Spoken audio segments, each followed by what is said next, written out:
I think trust is really, really important. And a lot of my research kind of circles around trust in different agents and in different sources of information and that sort of thing.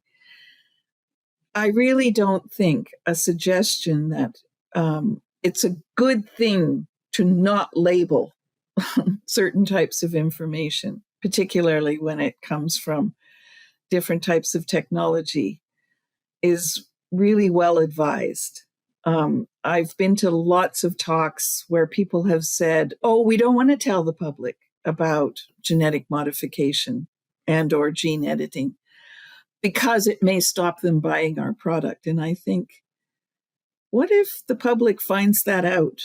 What if the public finds out in 10 years that you had the choice of telling them or not telling them, and you chose not to tell them?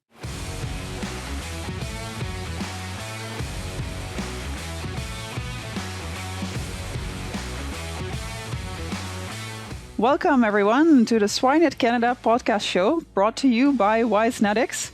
We are dedicated to bringing you the latest insights and discussions in the Canadian pork industry. So my name is Miranda Smith, and I'll be the host for today's episode. And with me today, I have Dr. Ellen Goddard, who is a professor emerita from the University of Alberta. So welcome to the show, Ellen. Thanks, Miranda. Thanks for having me. Yeah, so today we're going to talk about something that I think is a very timely topic, which is public acceptance of the use of different genomic technologies in the pork industry. So before we get started on that, can you first give us a little bit of an introduction to your background? I'd be glad to. I'm an agricultural economist, and over my entire career, basically since I did my master's thesis way back when, I've been working on livestock sectors mostly, pork and beef, a little bit of dairy. And most recently, I was sort of the lead social scientist on a number of Genome Canada projects, 3 projects at least that were looking at developing indicators for disease resilience in pigs, a couple that were looking at enhancing feed efficiency in beef cattle, and some that were looking at improving the sustainability of dairy production through a variety of different breeding indicators. And so basically, the research that I'm going to talk about started with those Genome Canada projects on pigs. And I continued on a little bit because I was still curious, even after those projects finished. So I've now sort of got enough research that I'd like to be able to talk about it. So my research is kind of multi-focused. I do a lot of public attitudinal research, and I do modeling of that to try and figure out what attributes the sort of the genomic technology I'm going to look at has. And I also do economic modeling and bioeconomic modeling of the pork sector to try and figure out what the implications would be at the farm level, and then broaden that to the industry level, given how important trade is to the Canadian pork industry. It means building a world model of the pork sector. So through my projects, I've looked at things like public attitudes and producer adoption of new technologies, and I've looked at what that might do to costs and production and acceptability of pork or interest in pork, and also if it would enhance our trade position. But today I'm going to mostly talk about the public attitude stuff. Okay. And this is like so timely because, as most people know, we now have a gene-edited PRRS-resistant pig that is allowed by Health Canada. And I think I've heard a lot of questions around, are people ready to buy this kind of meat?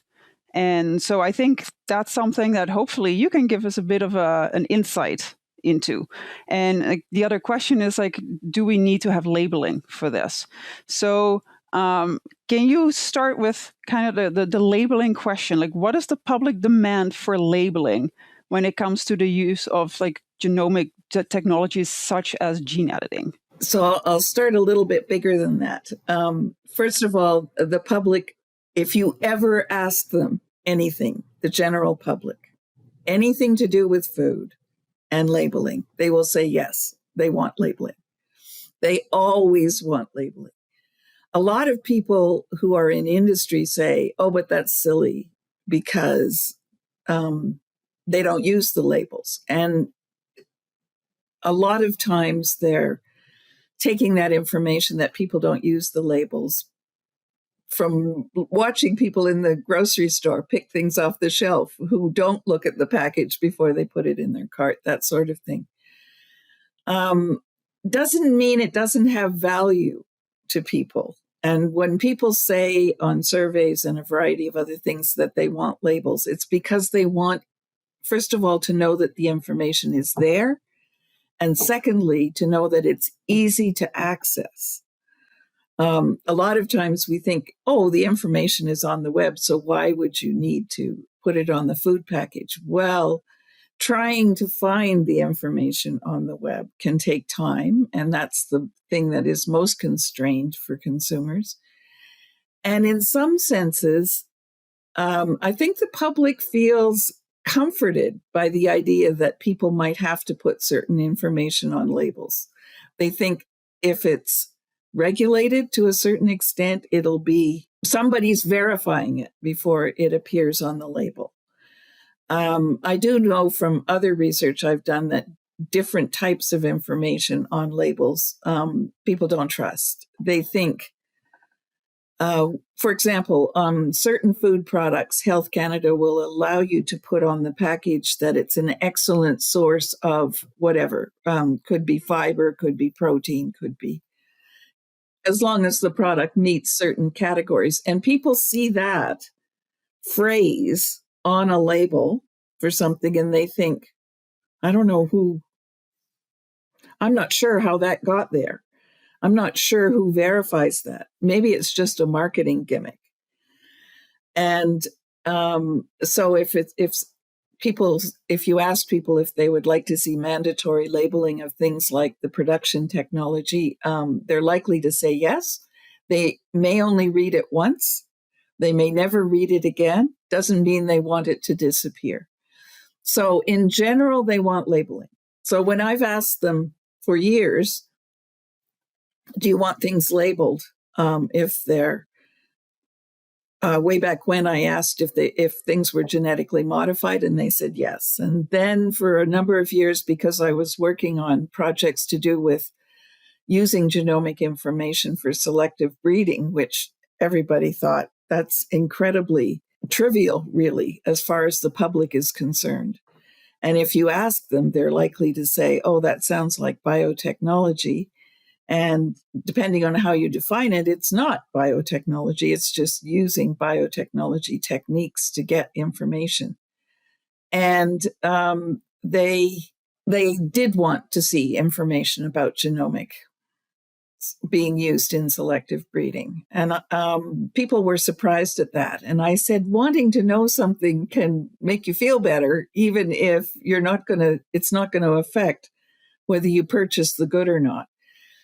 And so then when gene editing came along, and I thought, this is a very different technology than using genomics in selective breeding. So I'd really like to know, is this different in some way than the use of genomic information in selective breeding or not? So that was where my research on gene editing really started. And I thought, by then it was very clear that you cannot look at the demand for a particular product using a particular technology. So say, I want to look at the demand for the genetically modified salmon that is now approved for sale in Canada and the US. You would have to say, do you want salmon to have a particular trait that it would grow more efficiently and become bigger with the same amount of feed, for example. And then ask them, do you care what technology is used to achieve that trait? Because the two things are separate in the minds of the public. So lumping them together, you're likely to get an answer that it's difficult to interpret, because they'll say, oh, I don't like that. Sounds genetically modified. I don't like that. But secretly, in their heart of hearts, they want that trait. They'd like salmon to be raised more efficiently because, that's going to be good for producers and it's going to be good for the public, ultimately in terms of cost. But because you've lumped them together, they can't be positive because the negative outweighs the positive, if you know what I mean. So when I started to think about gene editing in particular, I thought, okay, I've got to separate the technology and the trait. And that's what I did in my research. Okay, so then if we ask people, do you want pigs to be more resistant to diseases? What would be the answer be? Absolutely, yes. The answer is incredibly positive to that. And I could tell you some of the attributes of particular elements of the public that are interested, but that is general across the population. So you don't get indicators that say people who are older are more positive than people who are younger, that sort of thing. The trait itself is very positive. In my research, I also linked the trait that more disease-resistant pigs might mean a lower use of antibiotics. And people saw both of those things as positive. And what I was particularly relieved about is I could unpack that people saw that having pigs that were more disease-resistant was good for pigs. They also saw that had an idea that it would be good for their own health, even though I told them it wouldn't have any bearing on their health. The pigs having been exposed to certain diseases was unlikely to make people sick, even if they ate the pork from those pigs. But whether they believed that or not, they liked the potential spillover to people, but they really noticed that it was good for, they interpreted themselves that it was good for animal health and that was an animal welfare implication. And I liked that. They also, over time, are getting more concerned about the use of antibiotics in livestock production. So that's increasing in value across the public. For a long time, their only concern about antibiotic use was, the antibiotics are still in the animal at the time it's slaughtered, and so they're likely still in the meat that we eat. And I think we have never been as clear or as repetitious about that as we need to be as an industry, because that's never really been the case. But I'm not sure the public totally gets that.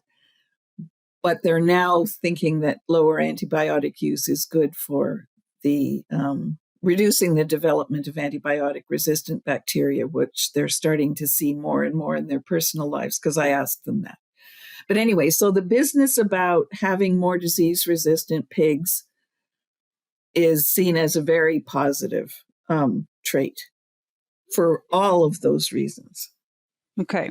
And then when we go into, does it matter what kind of technology we use to get to the more disease-resistant pig? Does it matter what technology we use? Then it starts to show some differences across people.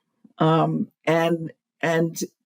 I tried to be as explicit as I possibly could in a publicly accessible way, that if you use conventional breeding, yes, in a long time, in many years, we might be able to get to more disease resistant pigs. If you use genomic selection, it will be faster. But if you use gene editing, it'll be almost instantaneous in terms of the pigs. And even that speed of implications of using different technologies didn't seem to affect preferences that much. So in general, if you ask them, conventional breeding sounds pretty good. And the use That's of safe. Yeah, genomic information in selective breeding is okay-ish, but gene editing sounds really scary, is what most people interpreted it as. So therefore, it has implications for labeling because there's a whole bunch of things that you could say on the label.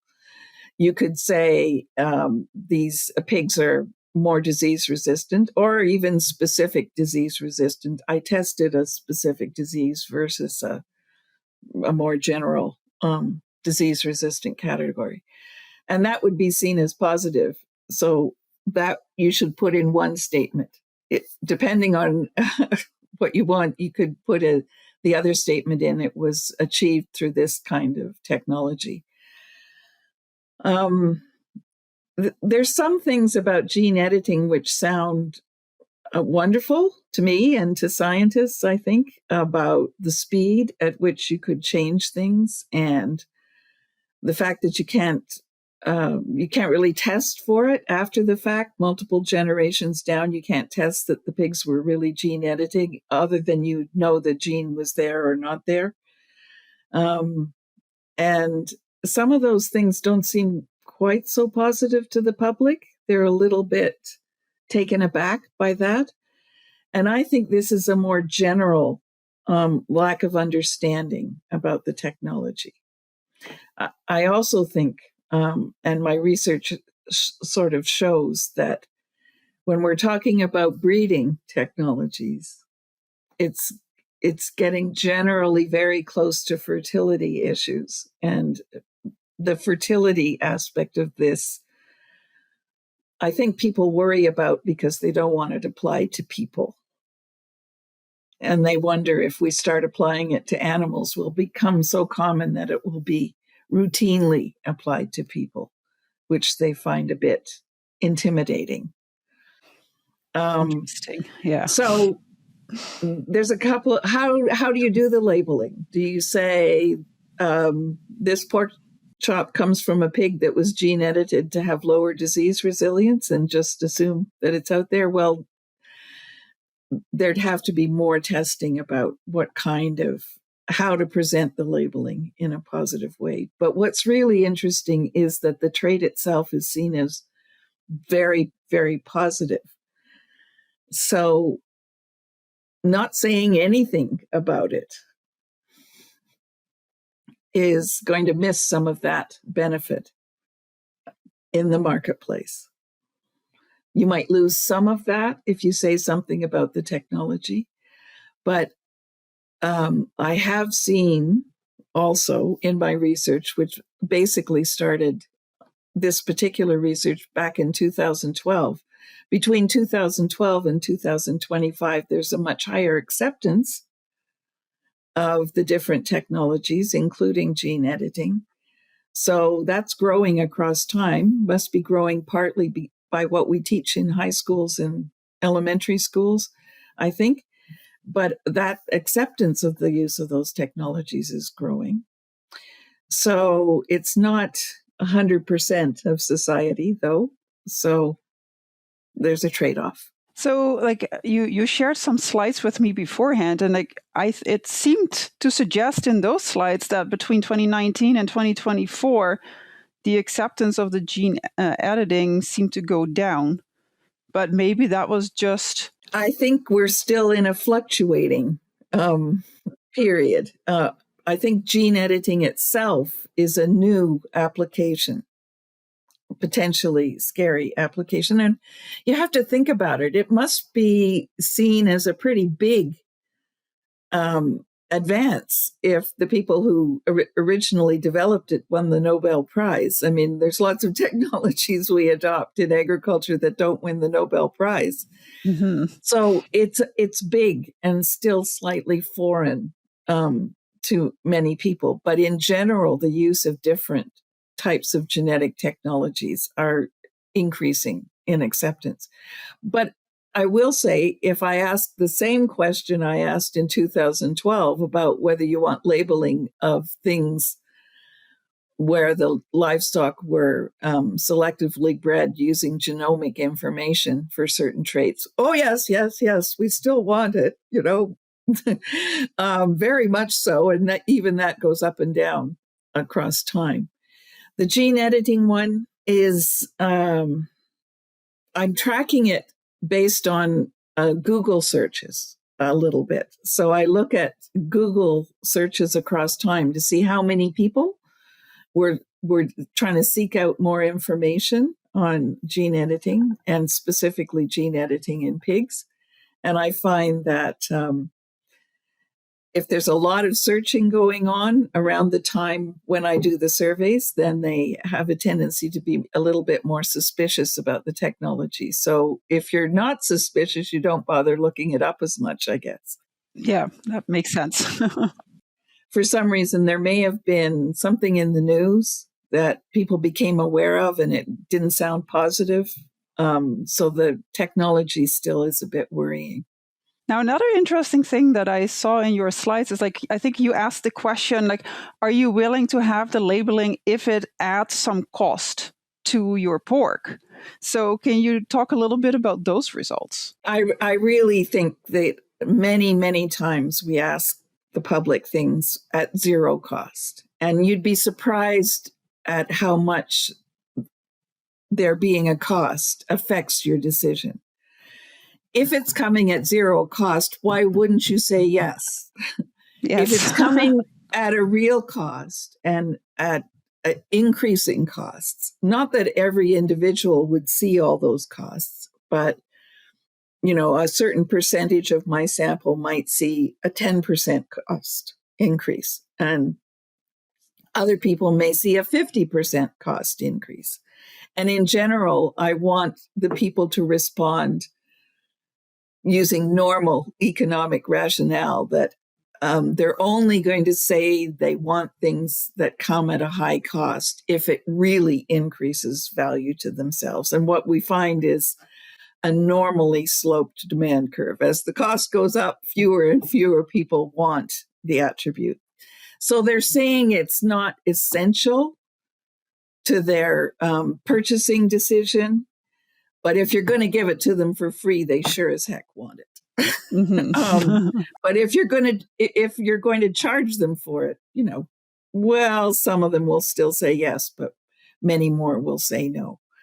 And that's the sort of normal economic response. And I think almost to suggest when you do research that these things are costless is really not helpful to answering the question, because of course it's going to cost. That makes sense. Somebody's going to pay for the testing, somebody developing the system of what you're allowed to say and what you're not allowed to say, somebody monitoring it, somebody, the companies having to reprint their packaging, maybe differently for different countries even. So yeah, it's going to be a cost that everybody pays. Okay, so now with this information in mind, when we look at producers, should they do anything to communicate what kind of technologies they use to the public, or is there anything that producers can do to increase trust? Well, first of all, after hundreds of studies, the public loves farmers. If farmers tell them something is good, they're going to believe it. Basically, out of the entire food system, I find the trust in farmers around the sorts of information about things they do on the farm as part of production is higher than almost anybody else in the food chain, including the government. Although sometimes trusting the government to regulate things properly shows up as pretty high, but farmers are trusted more than that. So as if farmers don't have a full-time job, communicating about what they do on the farm with the public is really, really important for building trust. And if you're, in particular, if you're doing something different than, which could be adopting a new technology or a new production practice, or even new biosecurity protocols, any of those kind of things, explaining why you're doing it is really important to the public. I found early on, I used sort of, I tried to water down a bit the descriptions of what can happen with some of these pork diseases on the farm, pig diseases on the farm, when, a farmer could enter a barn and most of their sows had aborted their fetuses in the night when they're sick with certain diseases. That sort of thing, it really gets to the public, and they see that as a devastation for the farmer as well as for the sows. And they think, oh, I would do anything to avoid that. And people in general have a high concern about animal life. So I'm delighted to say that they can see that some of these things are being done, not to make somebody more money or to make a processor more money, but they're being done because it improves the quality of life for the animals. And they get that. I mean, they can very well understand that eating pigs is not good for the quality of life, perhaps. They could say, in general, I feel a little bit bothered about that. But if we can give the pigs the best life they can have on the farm, who better than a farmer to explain that to the public? And Yes. they really want the explanation to come from farmers. Mm-hmm. Now, where a farmer is going to have the time in a day to fit that sort of activity in is a completely different question, and I don't know the best way to do that. I just know that's the best source of the information. And I would say that if you say anything in a survey or in interviews or any other type of qualitative research that I've done, if you say things that, like, farmers believe that this is the absolute best for the environment, the animal, the farm, then the public says, okay, I didn't get that. So if you ask them up above, what do you personally, you as a member of the public, think about this? They say, I'm not sure. And then you say, but, 90% of farmers in the Canadian hog industry think that this is improving the welfare of hogs. They say, well, if farmers think it, then I'll accept it, regardless of my personal view. And I think I think this is a lucky place for our farmers to be in, that they have that level. The public has that level of confidence in their views about things and their understanding about things. And I think it's important. But as I say, I know it's completely unrealistic that they're going to become social media users overnight. But being receptive to the public is pretty important. So we are running a little bit out of time. So I'm just going to ask you, if there's one more thing that you would like to share with our audience, what would it be? I think trust is really, really important. And a lot of my research kind of circles around trust in different agents and in different sources of information and that sort of thing. I really don't think a suggestion that it's a good thing to not label certain types of information, particularly when it comes from different types of technology, is really well advised.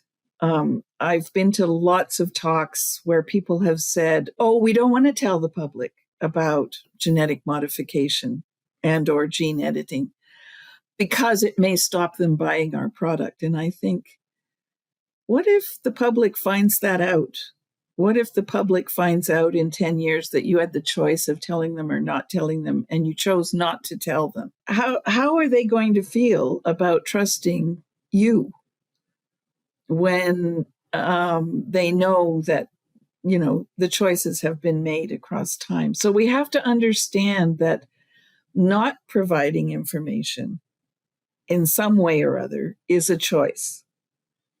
And it can affect the long-term trust that the public has.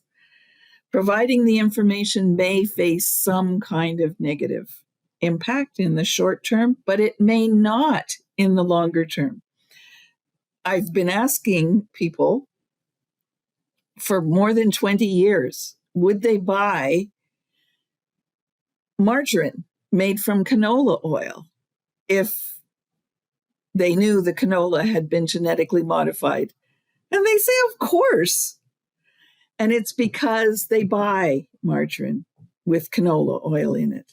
And at some level, they know that canola is genetically modified.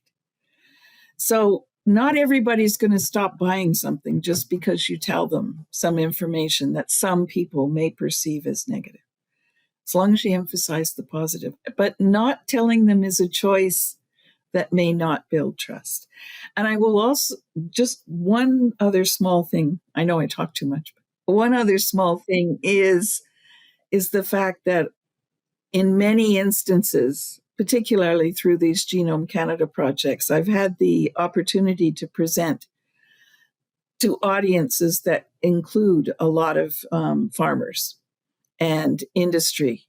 And the industry says, we don't want to adopt the technology because we're worried about the consumer reaction.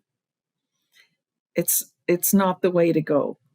We need to move forward. We need to move forward even more seriously nowadays with the use of technology, because we're going to have to bring down the costs of what we're producing.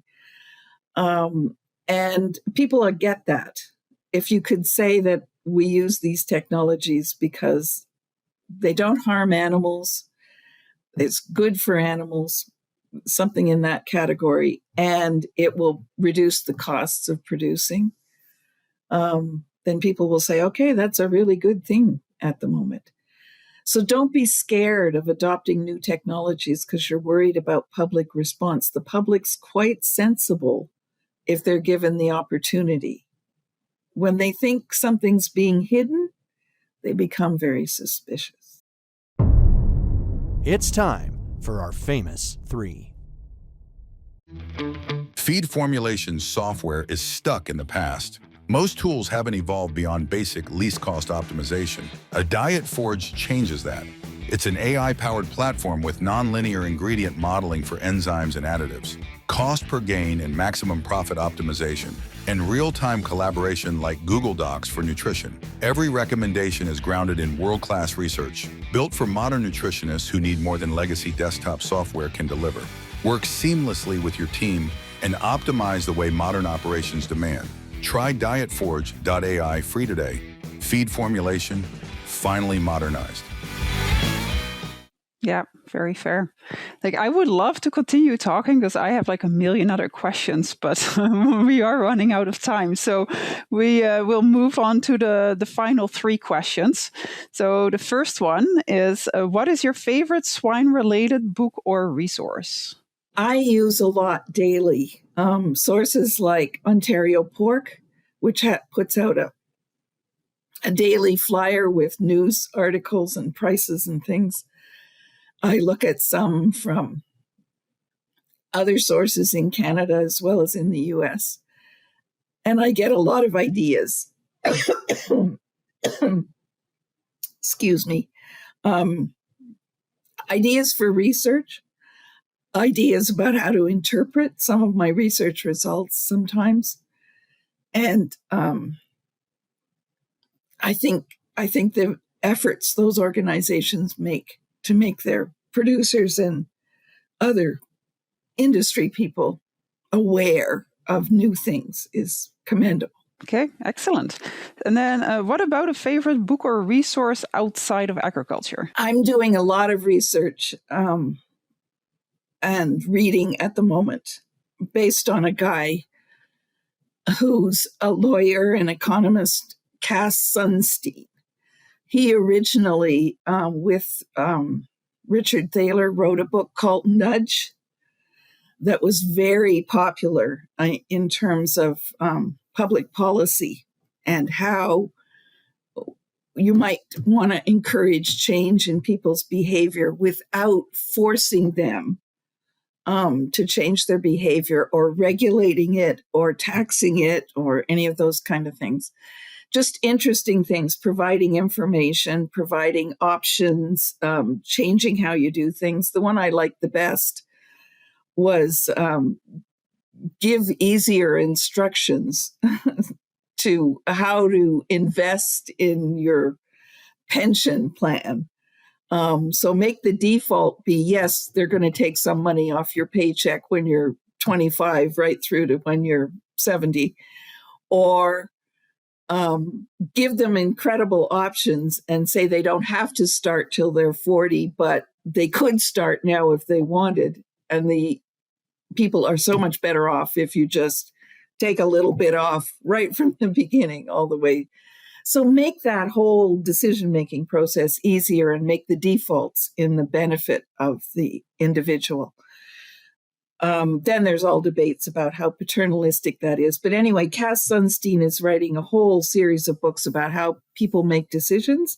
And his most recent one that just came out that I'm currently delving into is called Decisions and Social Norms. Like how do what you think the rest of society is doing influences your decisions about many things. Could be purchasing, could be investing, could be going to school, lots of things. And that's the kind of book I'm reading at the moment. And I really know that sounds nerdy, but it's really fascinating. The whole process of decision making that everybody goes through a million times a day even is endlessly fascinating. Yeah, it sounds actually like a really interesting read, so I should look it up.